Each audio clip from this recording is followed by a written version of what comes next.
New Wine, Old Wineskins. Back in our high school days, there was a topic in CRE, Christian Religious Education, that was called or entitled Continuity and Discontinuity of the Old and the New Testament. Quite a hefty title for a high schooler.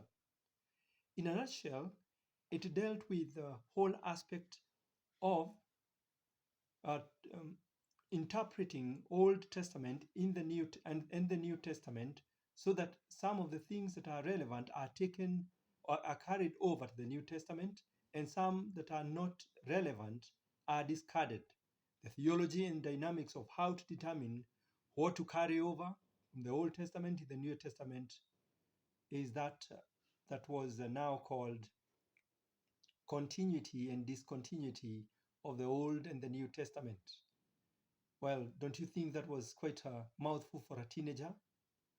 Anyway, Jesus had something to say about this too. He tells the disciples that they cannot put new wine in old wineskins, or old wine in new wineskins. Simply put, they could not copy and paste the old Mosaic law that they were used to into his new dispensation, his new doctrine that he was ushering in the kingdom. They were simply incompatible. Reading through Ezekiel chapter 40, verse 45 to 46, there were rooms that were reserved for priests only. And those priests did specific duties in the temple.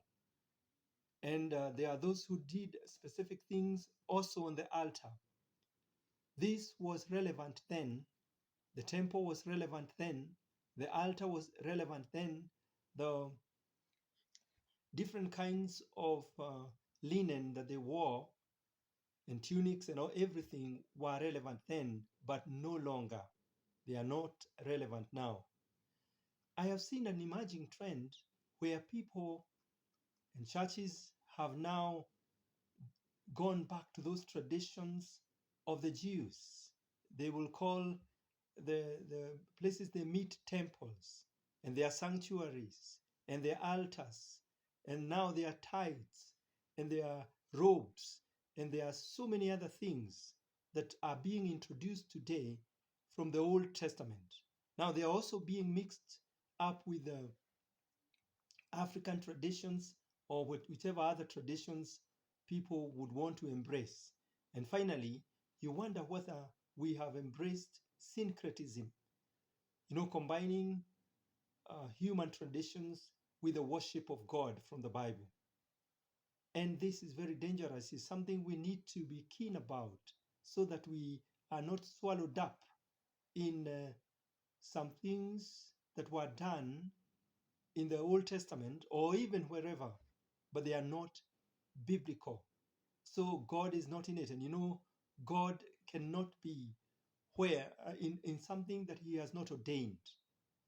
So we ought to be careful, lest we be treading on the ground of syncretism and useless Jewish, African, American, whatever other traditions where God is not involved.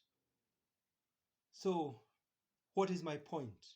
There are things in the Old Testament that cannot be continued in the New Testament. And we need quite a bit of exegesis and quite a bit of hermeneutics to understand that. Yet, for a person who is walking with the Lord, you may not even need to go to a theology school to learn this. You only need to walk in the Spirit, and God will teach you by His Spirit what you should embrace of the New Testament into the new covenant as we walk with the Lord. Amen.